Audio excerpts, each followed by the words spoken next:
Are we ready? Wala pa. Let us begin this afternoon in the name of the Father, the Son, and the Holy Spirit. God, our loving Father, grant us the grace to hear what we ought to hear, to see what we ought to see, that we might do what we ought to do. In Jesus' name we pray. Amen. Our Father, who art in heaven, hallowed be thy name. Thy kingdom come. Thy will be done on earth as it is in heaven.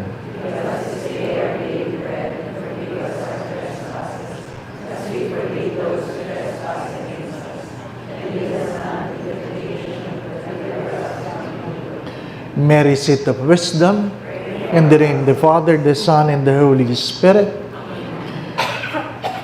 The main theme we have is journeying together in mission. Tama po ba, no? And the topic that was assigned to me is appreciate synodality in the liturgy of the Word. In the liturgy of the Word.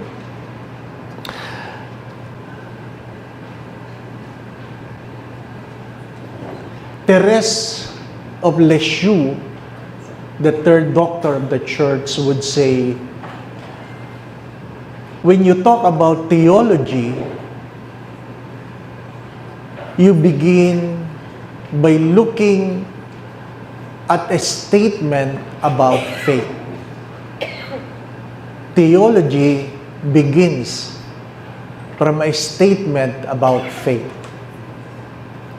When you look at philosophy, you begin from the experience of people. When you talk about liturgy, then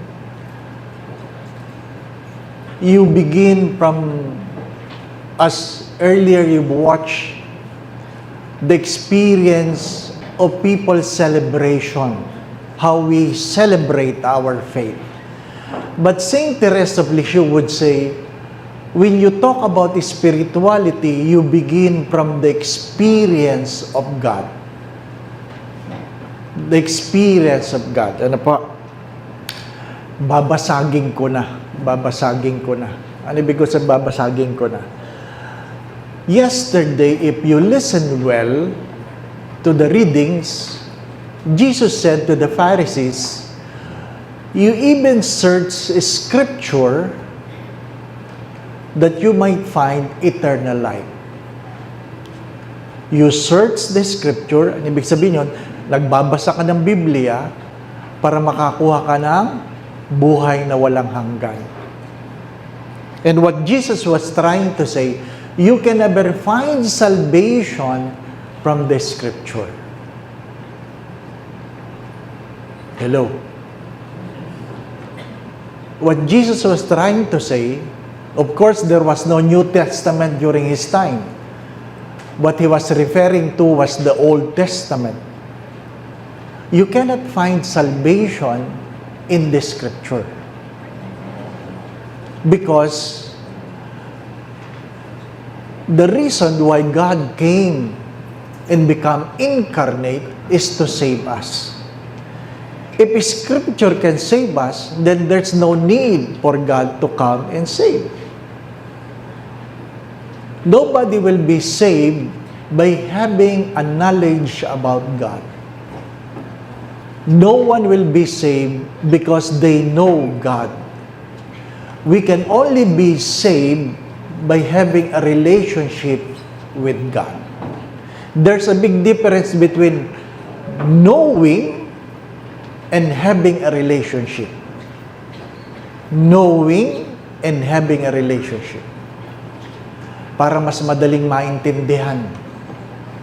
Alam niyo po ba ang kompletong pangalan ni Rizal? Jose Protasio Rizal Mercado y Alonso Riolonda. Di po ba, no? Jose Protasio Rizal Mercado y Alonso Riolonda. Ayun pala yun, ang haba, no? Pinag-aralan ko yung buhay ni Rizal. Alam po. May alam ako kay Rizal, pero hindi kami magkakilala. You can have a knowledge about a person without having no relationship with the person. Reading the scripture can give you a knowledge about God, but it doesn't mean you have a relationship with God.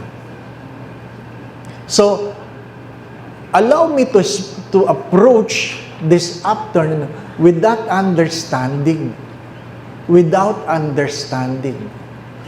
Knowledge from the scripture must lead us to a deeper relationship with God. Because we all know the dictum, ignorance of the scripture is ignorance of Jesus Christ. Hindi rin pwedeng hindi kayo nagbabasa ng Biblia. Hindi rin pwedeng hindi tayo nagbabasa. Kasi talagang mauwi tayo sa sabi-sabi ng ibang sekta. Hindi po ba, no? Yung ibang sekta, magaling magmemorya ng verse. Hindi po ba, no? Tayo mga Katoliko, madali lang, mahilig lang tayo bumili ng Biblia, pero hindi binabasa. Oo. Pag may kasalan, palagi may inaalay. Palagi binibigay yung Biblia. Diba? Naghiwalay na lang sila, hindi nila nabasa yun. Diba ba? Mahilig tayong bumili ng Biblia na hindi natin binabasa. I do not know if you know a story of a new pastor. A new parish priest was invited by a benefactor in that parish, and they serve a very good meal, prepared a table with all the utensils. Ano pa? Ang hirap kumain ng gano'n, daming kutsara, tinidor, di po ba, no? Tapos, di naman masarap yung pagkain, sorry, ano po, ang dami. Ha? Ang rule daw doon ay, you start from the outside, papasok ng gano'n, di po ba, no? Habang lumiliit yung mga kutsara, tinidor, ibig sabihin nun, may dessert. Ano po? Ha? Ganun daw yun, ha? Ay di, nung sinerve na, nilagay yung mga kubiertos, ginto, nilabas yung ginto. Ha? Yung iba sa inyo, alam ko may mga gintong kutsara tinidor. Ano po ba? No? Nung umuwi na yung pari, at naghuhugas na ng kubiertos, napansin nung host, kulang ng kutsarita. Kulang ng kutsarita. Ay, ginto. Ano kagad ang sabi niya? Pambihira yung bagong pari natin. Nagbulsa pa ng kutsarita. Ha? Binulsa daw. At ikinalat yung ating bagong parish priest. Huwag niyong imbitahin niya, nag-uwi yan ng kutsarita. Ano pa? Ha? Ha? Nabalitaan ng pari, ang chismis tungkol sa kanya, tahimik lang siya. Tapos, after 1 year, he took the initiative to be invited again. He took the initiative. Alam niyang hindi na siya imbitahin eh. Baka kasunod lang mawala, kutsara na eh. Hindi po ba, no? So, inimbitahan siya. And, lo and behold, the host took the courage to ask the question, Father, if you don't mind, I have been wondering if by accident you brought home a teaspoon, and the priest was kind enough to say, I asked you to invite me because I wanted to ask what happened to the teaspoon. So sabi niya, what do you mean what happened to the teaspoon? Sabi niya, you brought it home. Sabi ni Father, no, I did not. That's why after 1 year, I've been asking, what happened to the teaspoon? What do you mean, Father? Where is the teaspoon? And sabi ni Father, you know, I inserted it between the pages of your Bible.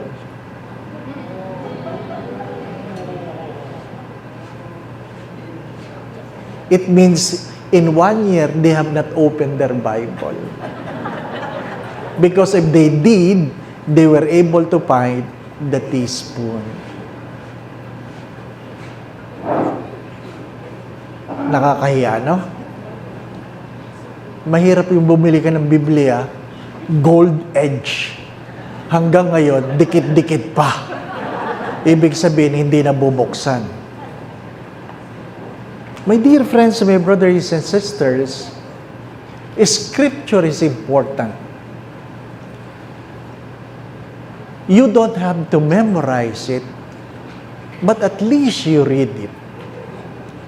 Don't read it as you read a novel, but just read it. Just read it. But if you're really too tired in reading the Scripture, ano po ang tip? You go to Mass every day for 3 years. Listen, if you go to Mass in 3 years, every day, then you have read the whole Bible. In 3 years, every day. Because the whole Bible is being read in 3 cycles, A, B, C, in 2 cycles, and weekdays, year 1 and year 2.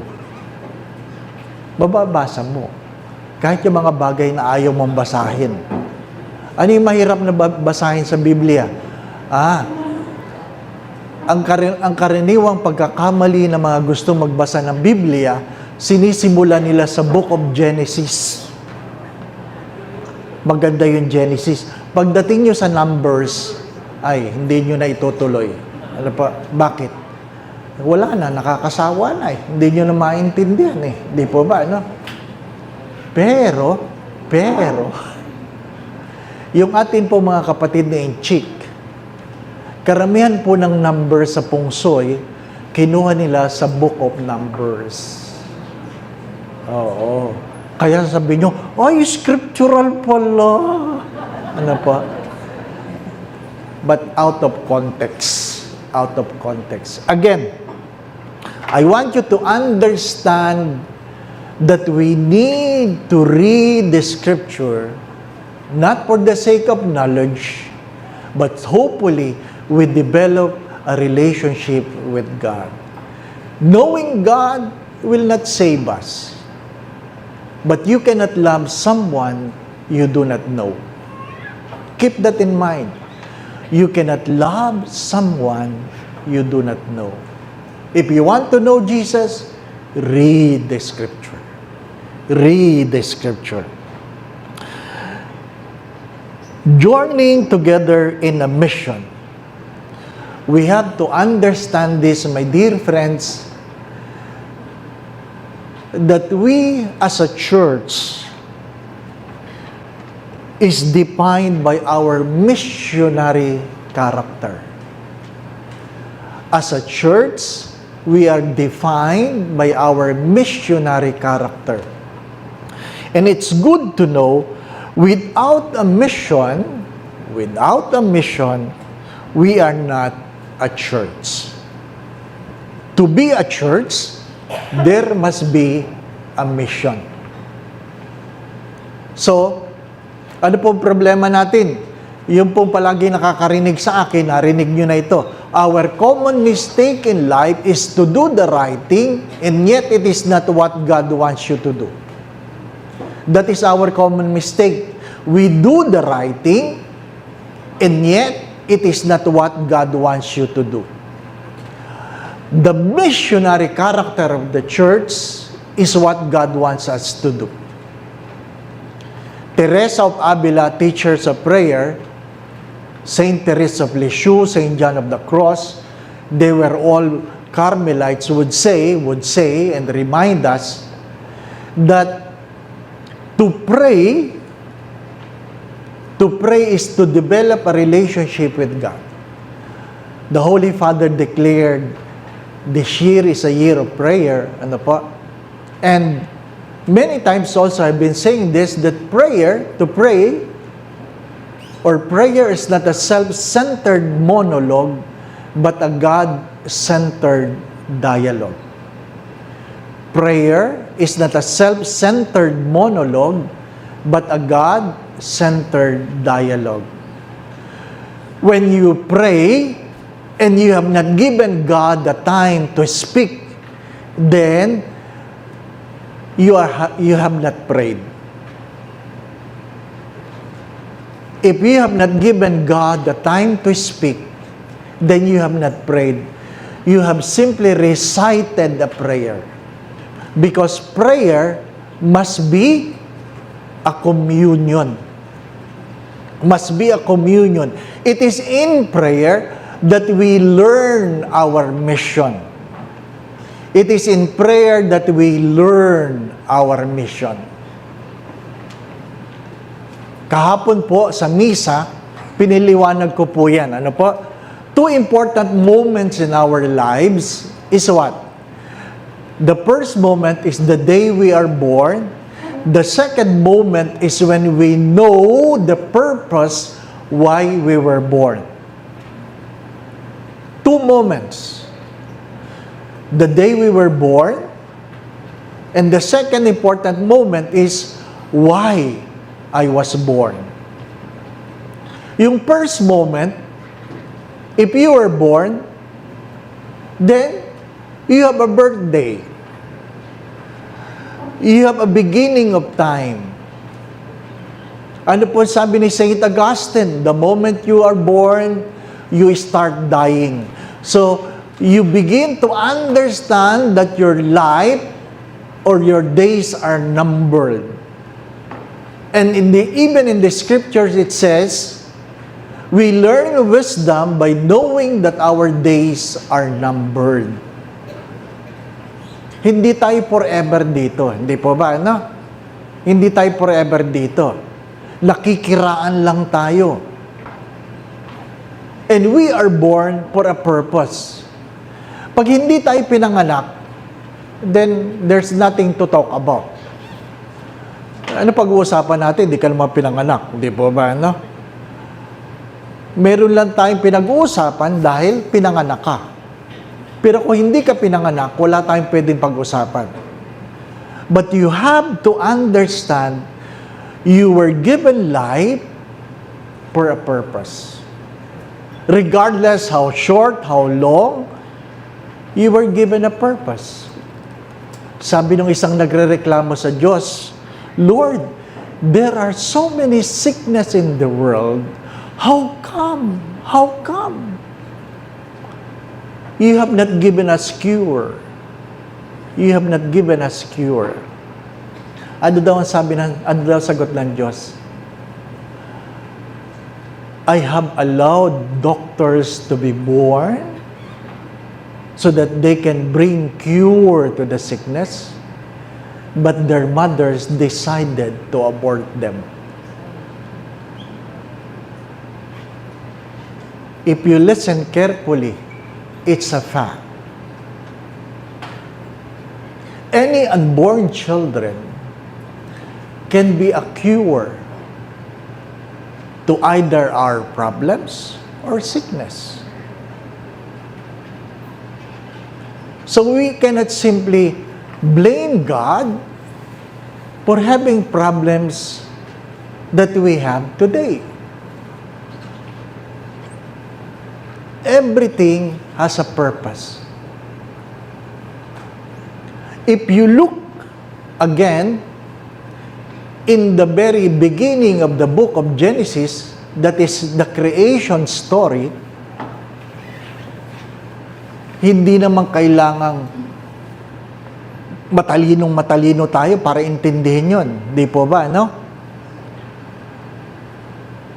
Everything that God created, God said, and it was good. It was good. He separated the land from the water, and He said, it was good. He put birds in the air, animals that swim, animals that walk, and it was good. So on and so forth. And it was good. Take note, it was good. Hindi sinabi ng Diyos, it was beautiful. There's a big difference between beautiful and good. Hindi lahat ng maganda, mabuti. At hindi lahat ng mabuti, maganda. Tama po ba? Sana maliwanag sa inyo yon. Simula nung na-stroke ako, sabi ng doktor,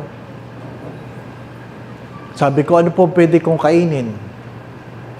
Sabi niya, para madali, Father, isipin mo lang ito. Lahat ng masarap, bawal. Ganun kadali, di ba ba? Ano? Lahat ng masarap, bawal. So pag may Father, kain ka, masarap ba yan? Opo, ay bawal yan. Ganun kadali, di ba ba? Ano? Hindi tinatanong kung ilang calories yan. Hindi, masarap ba yan? Bawal. Ganun kabilis. Sapagkat hindi lahat ng masarap, healthy. Hindi lahat ng masarap, pwede ka. Di po ba, no? My dear friends, my brothers and sisters, even in the very beginning, Scripture have said this, that what God has created, it was created for a purpose because it was good. If you know the day you are born, then that's a very important moment. The second important moment is you know the purpose why you are born. Don't die without knowing your purpose. Don't die. You must know your purpose. Do not create the mistake of being too busy and fail to do what you're called to do. Sa seminaryo, pag may nag-a-apply, palagi ko yan tinatanong sa aplikante, bakit gusto mo magpari? Gusto ko pong maglingkod. Well, pwede kang maglingkod na hindi ka pari. Di po ba, no? Ang inaantay kong sagot, pag sinabing, bakit gusto mo magpari? Tinatawag ako ng Diyos. Kasi, masama bang magpari? Hindi. Kulang nga ang pari eh. Pero kung hindi ka pinagpapari, kahit gaano kaganda pagpapari, kahit gaano kakatalino, kung hindi ka pinagpapari, mali yan. Tama po ba? Kasi tayo, namimili tayo ng gusto nating gawin para sa Diyos. Namimili tayo ng gusto nating gawin para sa Diyos. Can you be humble enough, being a person with a good voice, and yet God doesn't want you to be part of the choir? Diba, no? Ang hirap nun. Graduate ka ng music, ang ganda ng boses mo. Pero nung tinanong mo sa Diyos, Lord, anong gusto mo sa akin? Mag-lector ka. O ano? Lord, magaling ako kumanta. O, di ba? Lector ang gusto ko sa iyo. Di ba ba? Ano? Mas masama yung Mother Butler. Oh, sayang naman ang boses ko, Lord. Mother Butler lang. Di ba? Hindi ko naman minamalita Mother Butler. Di ba ba? Ano? Sabi nga nung mga nagsiserve sa parokya, sa unang parokya kung saan ako nagsiserve, papasok na ako ng simbahan, nadinig ko yung apat na nagsiserve matatanda, sabi nila, alam mo, pag namatay ako, gusto ko talaga maging bulaklak.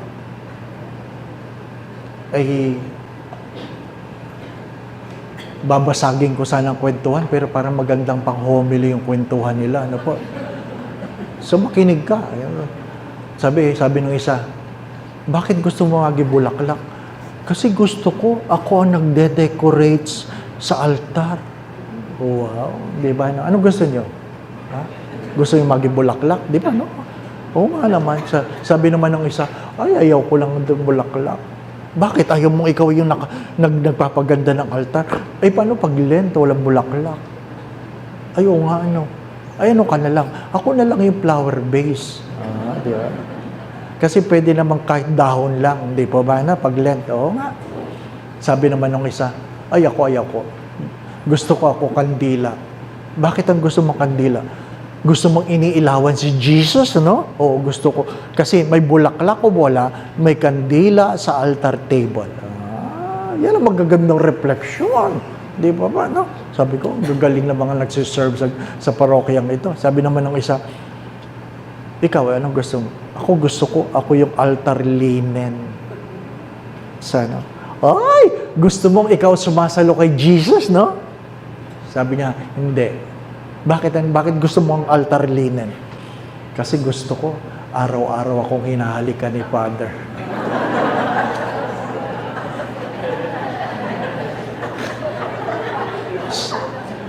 Kasi tuwing misa, di ba, nahalikan lang? Sabi ko, tumigil nga kayo, tatandaan nyo na, ganyan tayo. You might know the purpose, but is it right? Di po ba? It is not enough that we do the right thing. We must do the right thing for the right reason. Without a mission, we are not a church. We are not a church. Why I'm saying this? Because some people are so contented with Bible study.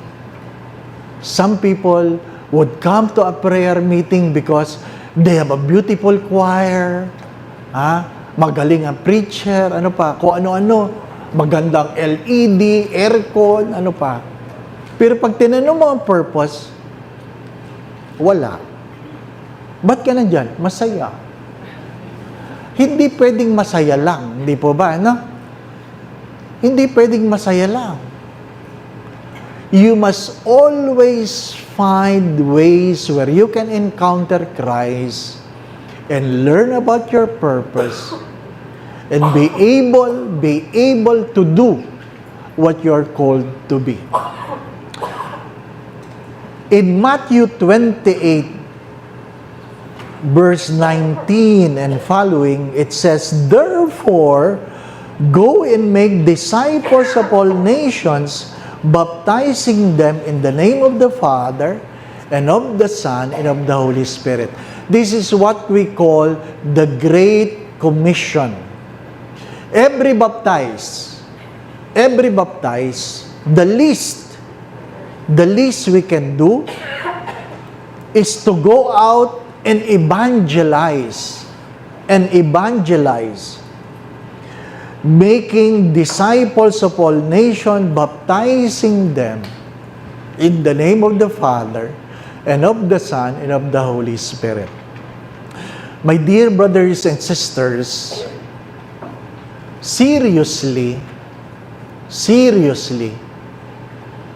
we can only go to heaven by bringing someone to God. Seriously. We can only go to heaven by bringing someone to God. So it is not enough that you go to church. It is not enough. What is the discipline of Lent? Prayer, fasting, and almsgiving. But if you fail to bring someone to God, you will not go to heaven. Kaya nga ang tanong ngayon, sorry for the words, sa edad ninyo, meron na ba kayong nadala sa Diyos? Seriously. By mere looking at your faces, yung iba sa inyo, maiksi na lang ang panahon. Di ba ba, no? You have to do double time. Seriously. Di ba? Kailangan nating may dalhin. Kahit man lang apo ninyo, kung sino man, the least.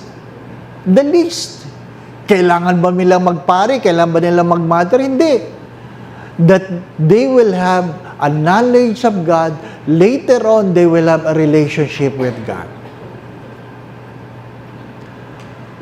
Ano pong palagi ko sinasabi? You cannot prevent people from leaving the church, but hopefully you were not the reason for them to leave the church. Hello? You cannot prevent people from leaving the church, but hopefully, you are not the reason for them to leave the church. Kasi, ang dahilan ng maraming paglipat sa ibang sekta ay yung mga nakaaway nila sa sarili nilang parokya. Di po ba, na? Yung iba nga doon, si Father eh. Yung iba doon, si Father. Nagbibigay po ako, I've been giving recollection and retreats to my brother priest. Dinidiscuss ko po ito para alam ninyo. Kasi kayo rin naman may sabi nito. Ano po? Ano yun? There are 4 types of priests. 4 types of priests. Including bishops. 4 types. Ano po? The first type of priests are priests we revere. Di po ba, no? May mga paring sinasabi, oy, kagalang-galang. Ang banal niya, no? Di ba, ano pa? May parang ganan, ano pa? O may bishop na ganan. Napaka-holy niya. Yan, ganyan. Ano pa? Merong ganon. The second type are the priest you love. Not necessary holy. Love nyo lang. Di ba? Ha? Love namin yan. Ha? Banal ba yan? Love namin. Ano? Naintindihan niyo ako? Ano pa? Love nyo. Di ba ba? Ano? Kasi kasama namin yan. Madalas namin kasama kumain yan. Ano po? Magaling yan kumanta. Magaling yan sumayaw. Di ba? Ano? Kita nyo na. Oh. Wala akong pinaparinggan ha. Wala ha. Wala. Ano po? Wala. Ano po? Di ba? Not necessary holy, but love. Ano pa? Ano yung pangatlong klaseng pare? Yung mga paring tolerated. Hindi holy, hindi love. Pero pinagtsatsagaan lang. Di po ba? Yung bang, hanggang kailan yan?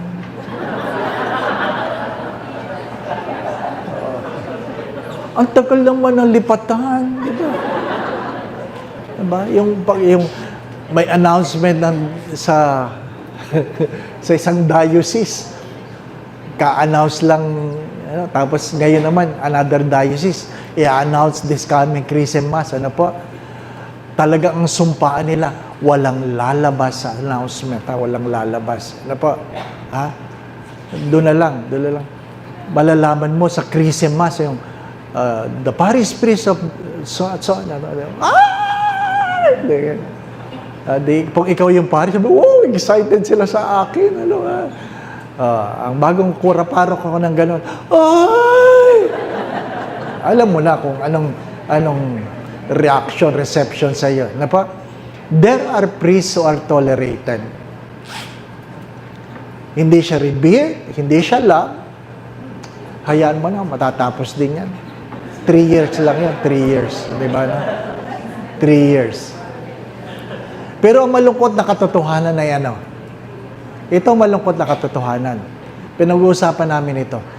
There are priests who are not loved, not revered. They don't even find him tolerable. There are priests that are being cursed. Oo. Totoo yan. Yung hindi nila maantay, talagang sinusumpa nila. Sinusumpa nila.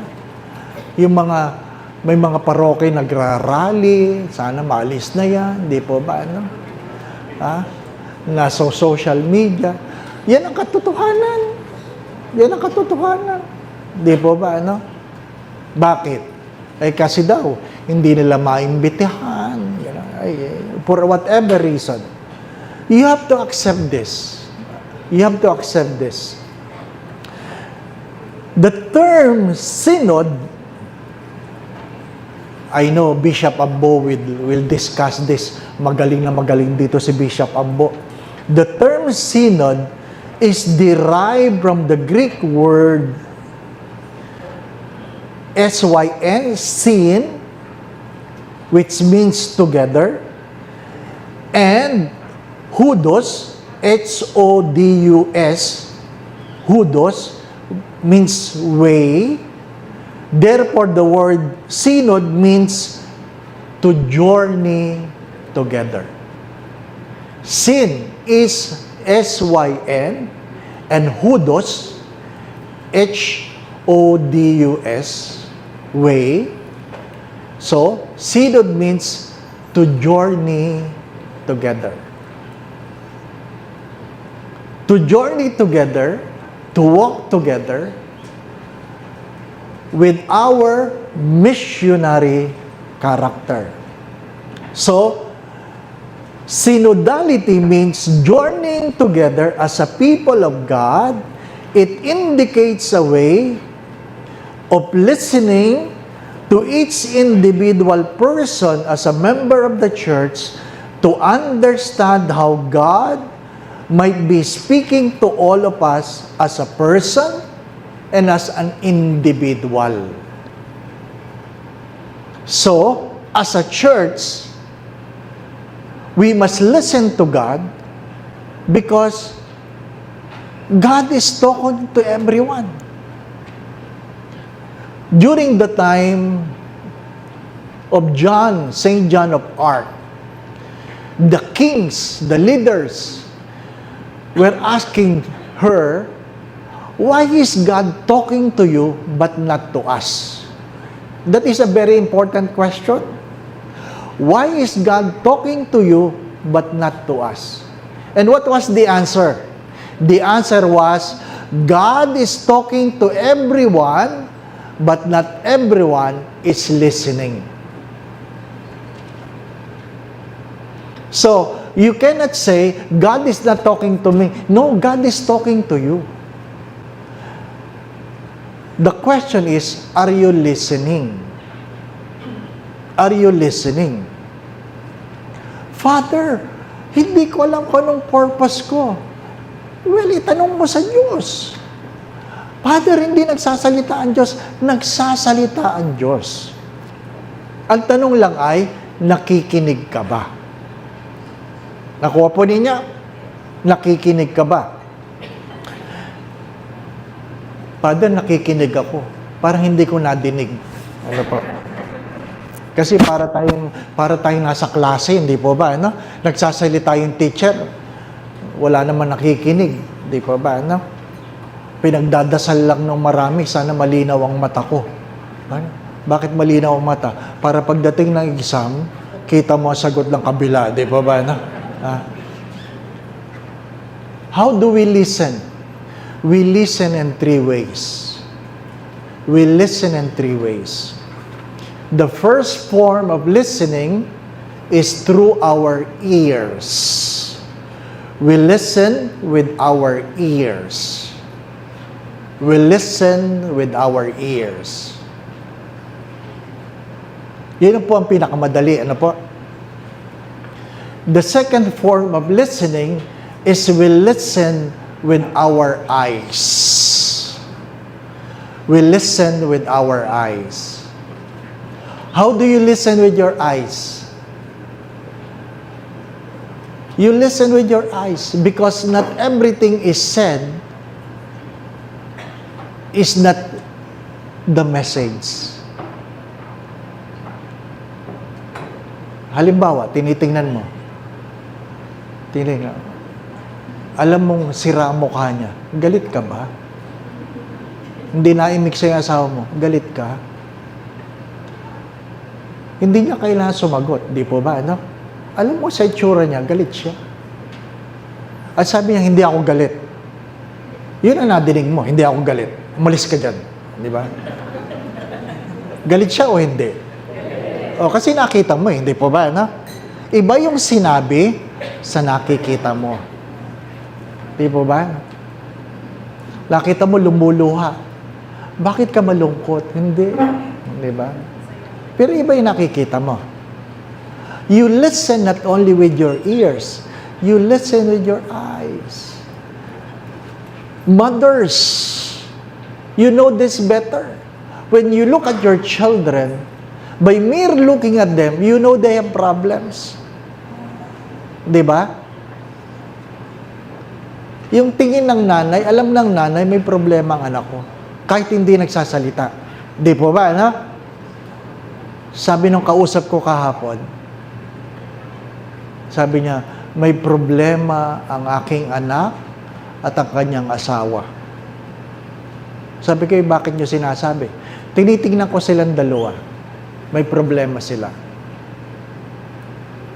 Kasi alam mo, by mere looking at your children, by mere looking in the way their body language, mayroong ibig sabihin, di po ba, ano? Alam niyo yan. Ay, pinag-aralan niyo yan eh. Nasanayin niyo na eh. Pag tinitingnan niyo yung bata, pag umiiyak, alam mo, basa siguro ang diaper nito, di ba? Parehas lang naman ang tono ng iyak ng baby. Pero bakit ninyo alam na may nararamdaman? Bakit? Because you listen with your eyes. You listen with your eyes. Alam natin yan. If you look at the person talking, your eyes can tell you, this person is lying. Di po ba? They can be good with words, but if you listen to them with your eyes, they know they are lying. So, you listen with your ears, you listen with your eyes, and many of the spiritual writers would say, you can listen with your heart. You can listen with your hearts. Ano sabi nila? Be careful with people who listens to you with the closed eyes. Pag may kausap ka at pumikit, hinawakan daw ang dibdib, ang ibig sabihin niyan, nakikinig yan through their hearts. Through their hearts. You know that people can listen through their hearts. Di ba pag in love kayo, wala namang imikan? Naalala ninyo? Ha? Hindi nyo na maalala? Nung kayo kauna-unang in love, wala namang salitaan, di po ba, no? May imikan ba nung kayo ay nagliligawan? Wala. Pag kayo in love, walang imikan. Wala. In love eh. Di po ba, no? Kaunting sahayat lang ng siko sa siko. Di ba? Alam niyo yun. You listen with your eyes. Pag nagtinginan kayo, naggingitian kayo. At tinatanong na iba, bakit? Wala. Di ba? Pero pag matagal na mag-asawa, nanlaki na ng mata mo. Wala pa rin, di po ba? No? Sumigaw ka na, hindi pa rin maintindihan, di po ba? No? Nawala na yung kapasidad na makinig. Pero, you can listen with your hearts. God speaks most of the time in our hearts. Kaya pag hindi ka marunong makinig sa puso, baka hindi mo naririnig ang Diyos. Ano sabi? Kapag merong sumisigaw, meron ang hindi nakikinig.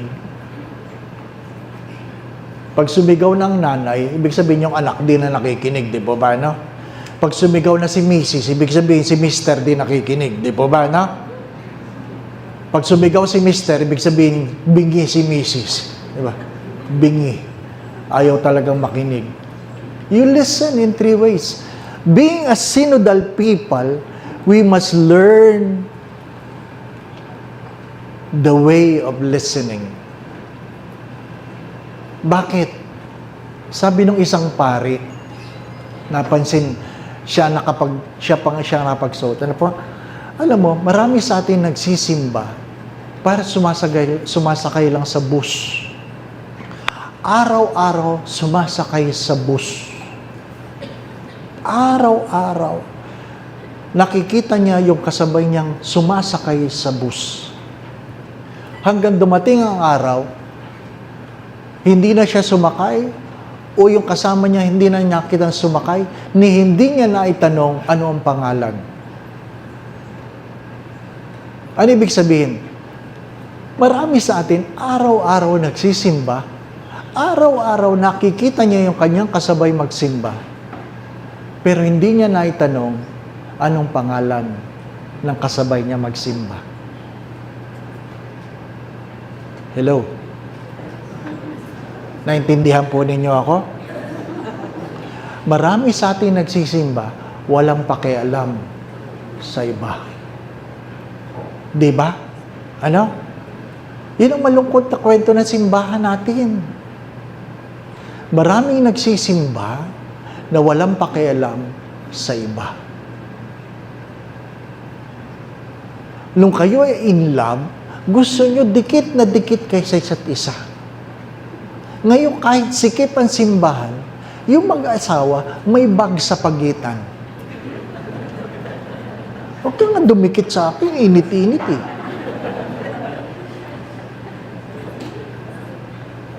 Wala tayong pakialam.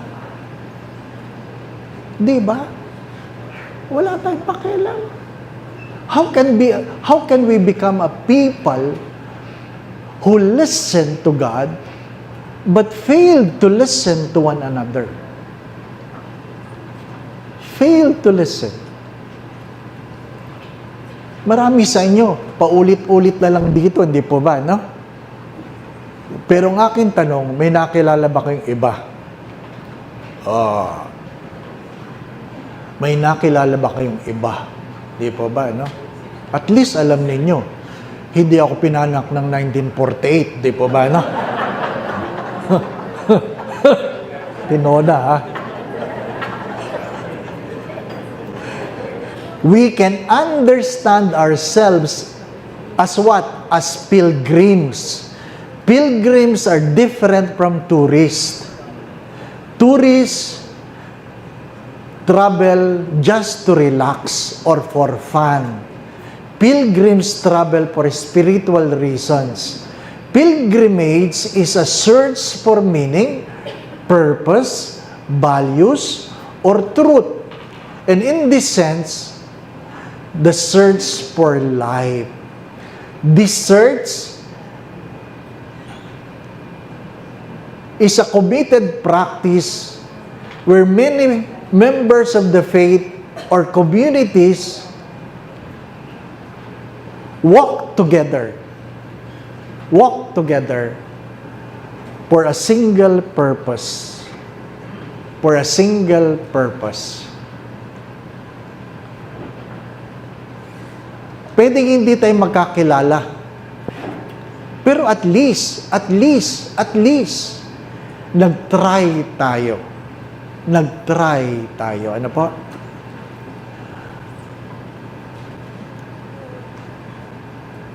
Bishop Greg Homning, a Carmelite bishop, I have been listening to his talks.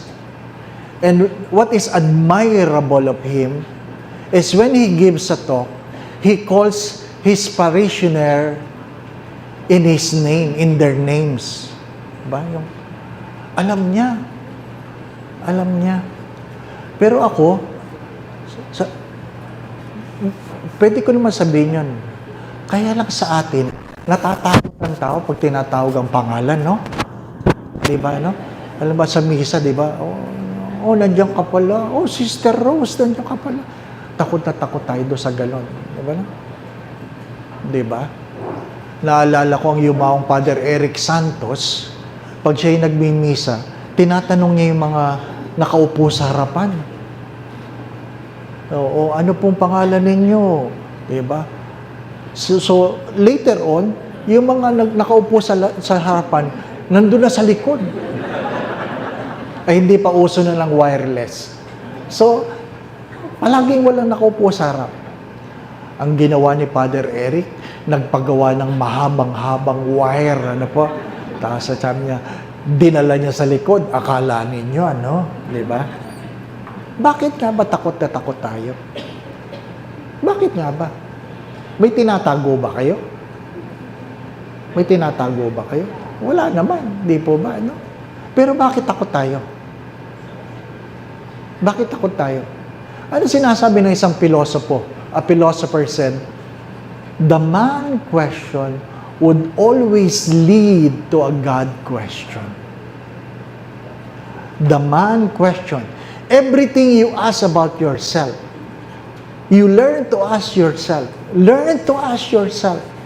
And if you pursue that question, you will end up asking God. You will end up asking God. It's good to ask ourselves. What are the things you're afraid to ask? You ask yourself. You end up knowing God, and in knowing God, you will know the purpose. Whether you like it or not, my dear brothers and sisters, the church has three aspects: persons, roles, and relationships. Person, role, and relationship. Every person is uniquely created. You are created for a role, a purpose. If you fail to fulfill your role, relationship will have a problem. Relationship will have a problem. Yung mga mag-asawa, kapag ang kabiyak, the husband or the wife, failed to fulfill their roles, then their relationship will have a problem. So in the church, every person has a role. Don't just think na, ay, ako naman, nagsisimba lang ako, nakaupo lang ako dito. You ask the question, what is your role in the church? What is your role in the church? Every person has a role. This is the problem with this synodality. We are made aware of our purpose and our role.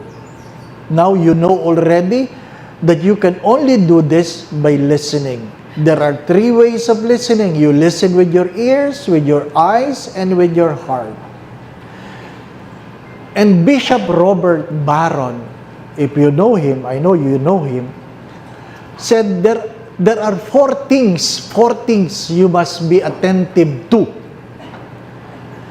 Number one, if you want to be a church, you want to be a church journeying in a mission, number one, you must be attentive. Attentive. Not only to the things you want to hear, even to the things you don't want to hear. You must be attentive to the things not only you want to see, even to the things you don't want to see. Ano po? Kasi may kanya-kanya tayong biases. May kanya-kanya tayong biases. Meron pong nagbibigay po, may misa po ako, ano po. Sasabihin ko na kung saan. Nagmimisa po ako sa EDSA Shrine dati. And nagkataon na ang daming nagsimba. May mga lay ministers. Nakita ko si Bishop Sok biglang nagpa-communion. No? Tumulong siya sa communion. And communion kami ganyan, ang dami. Yung misa 12:15, kailangan mabilis matapos kasi babalik pa sa trabaho, di po ba? No? Ang nakakahaba pagkamisan, yung communion kahit maiksi lang ang homily, ang daming communion. Pag ang communion more than one song, ay kulang ang lay minister. Ano po? Yan ang basihan doon. Pag nakadalawang kanta ang communion, ganun karami ng communion, At saka kulang ang lay ministers. So bilisan, ano po, body of Christ, Father. At napansin namin, akala ko ako lang, napansin ko yung parang taong grasa. Ibig sabihin madumi. Madumi na nakapila sa communion. Hindi sa akin. Hindi rin kay bishop. Doon sa isang lay minister. Ano po? So, tinitingnan ko, body of Christ, pagdating doon sa lay minister, hindi niya binigyan ng communion. Hindi niya binigyan. For whatever reason, maybe dahil madumi or for whatever reason. But because we have noticed it, Bishop Sok was so quick to move from his place and give communion to the person. Ano ibig ko sabihin? Kung meron kang bias about people receiving communion, you might even deprive them of Christ. You might deprive them of Christ. After the Mass, alam ko nagalit si Bishop In his own subtle way, sabi niya, do not commit the mistakes of giving the body of Christ only to people who dress well. Only to people who dress well. Because there are more sinners who dress well.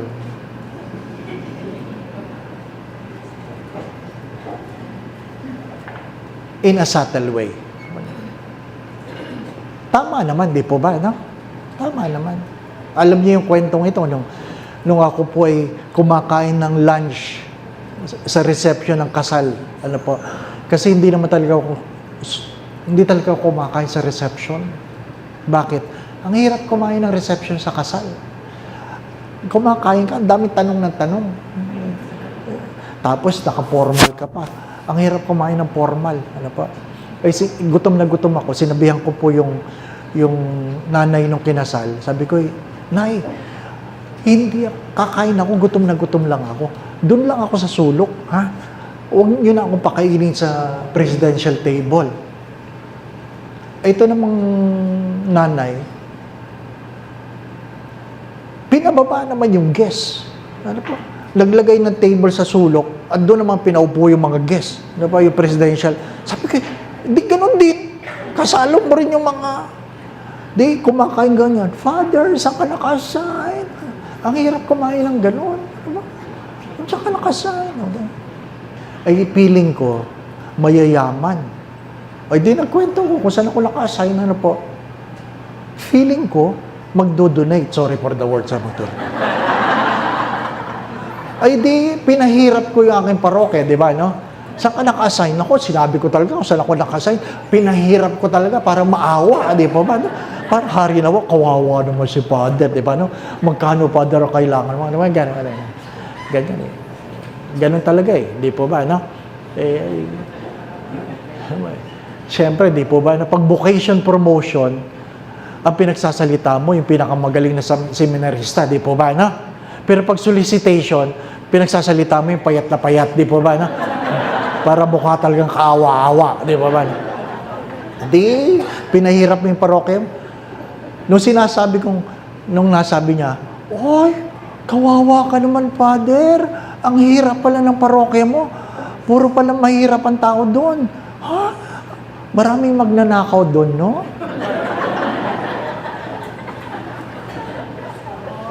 Ay, nagpanting-anting ako. Hindi pa ako tapos kumain. Binaba ko yung kutsara tinidor. Sabi ko, hindi naman po porke mahirap, magnanakaw. Marami nga po dyan nakabarong, magnanakaw. Tapos pagtingin kong ganyan, nakabarong siya. Ay, huli na, nasabi ko na. Diba? Pagkamisan, we are too biased. So if you want to be a synodal church, be attentive. Attentive to what? Not only to the things you want to hear, but to the things you don't want to hear. If you want to know your purpose, you listen to God.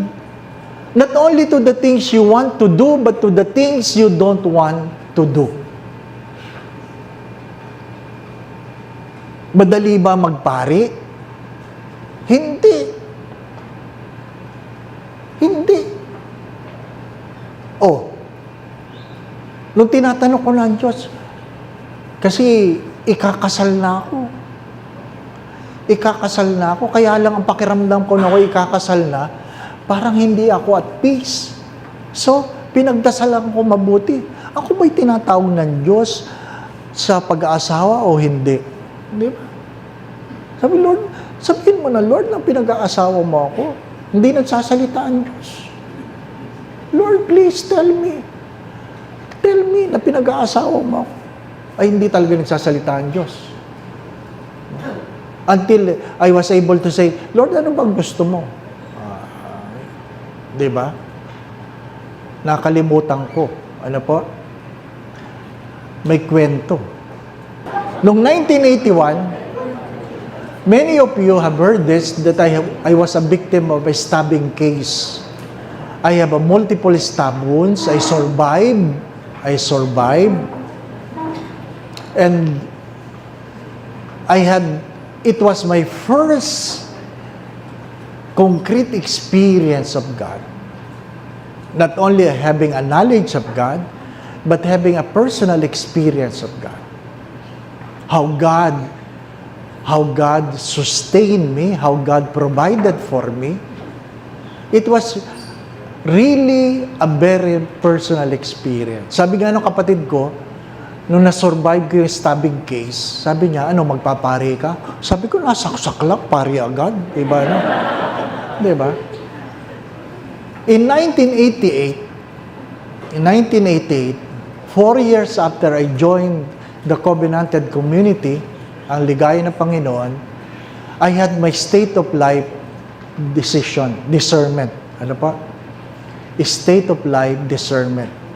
How do you discern? You discern whether you're married or for single. If single for the Lord, or called to the clerical life. Ano po? Nung ako po ay 1988, sinabi na ng Diyos doon, hindi ako mag-aasawa. I'm not called to married life.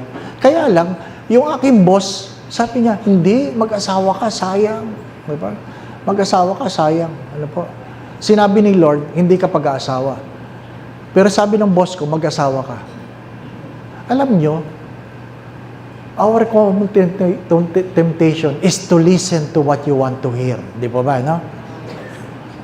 Sinabi niya, mag-asawa ka. Mas gusto kong pakinggan yun. Di ba ba, no? O, di, naghanap ka na mapapangasawa. Hindi po ba, no? Umibig ka. Umibig. Sabi ko, in 1992, ba, 30 na ako, ay dapat mag-asawa na ako. Dapat, si Jesus nga, 30, public life na ako na. So in 1992, nagbalak akong mag-asawa. Kaya lang, ang tawag ni Monsignor Chito Bernardo yan, omnia parata. What is omnia parata? When everything is prepared already.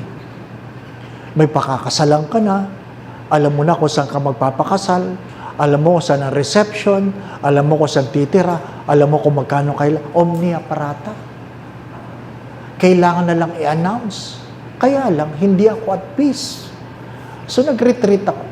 Sabi ko sa Lord, Lord, i-bless mo naman ako na para ako'y mag-asawa na. Ay, hindi nga nagsasalita ang Diyos. Ano po? Hindi nagsasalita. Bakit hindi nagsasalita ang Diyos? Ay, sinabi ko na sa iyo, 1988, hindi ka mag-aasawa. Hindi ba ba, na? Pinakinggan mo yung iba. O doon ka, pumunta ka doon. Parang sinasabi na, doon ka. Ano? Ay, nakalimutan ko na yun. Until I said, ano bang gusto mo? And God said, it is enough for me that you sought my will. But you know already what I want. Make a choice and I will bless it. Ay, doon ako natauhan. Doon ako natauhan. Opo. Ay, ang problema doon, engaged ka na. Di ba? Ay, di binalikan ko yung babae. Sabi ko, kinento ko sa kanya noong 1988, ganyan. Ako, umiyak. Sabi ko, hindi pa naman ako ordinahan. Papasok pa lang ako sa seminaryo. Sabi niya, ganun din yun. Sinabi na pala sa iyo ng Diyos Ba't nanligaw ka pa? Di ba nga ako naman? Sabi ko nila sa kanya, ipagdasal mo na lang. Di ba? So, pumasok ko seminaryo, 1993. Pinagdasal ko, sana yung babae, yung girlfriend ko makapag-asawa na. Di ba? Bakit? Mahirap naman na naging pari ako. Mayroong matandang dalaga, magsisimba. Ako may kagagawan, di po ba, no? Mahirap yun. The Lord be with you. Nandiyan, ako na. Ang hirap nun, di po ba, no? Pero, 1 year after in the seminary, she called and said, I'm getting married. The answered prayer, di ba, no? Answered prayer. Ganon talaga. When I say be attentive, you must listen even to the things you don't want to hear. Again, going back. The day you were born and the time you know your purpose. Do not commit the mistakes of what? Of what? Doing the right thing, and yet it is not what God wants you to do. Naintindihan po ninyo ako? Bakit natin pinagpipilitan ito? Maiksi na lang ang panahon. Diba?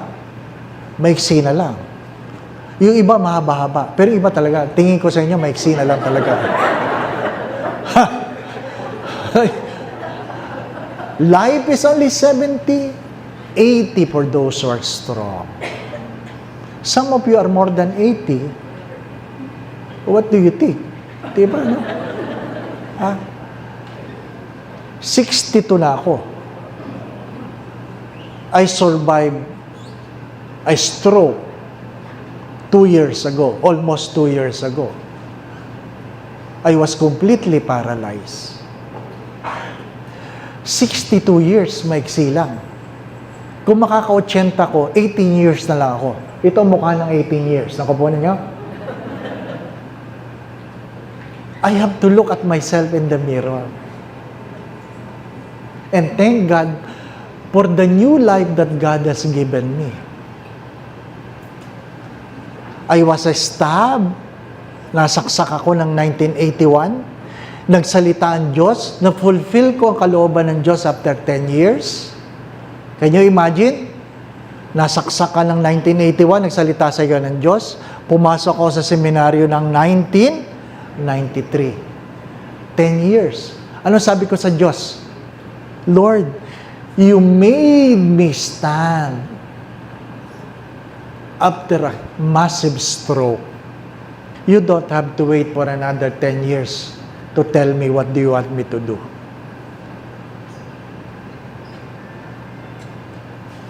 There is a purpose. I am coming from my personal experience. Don't die without a purpose. Don't die without a purpose.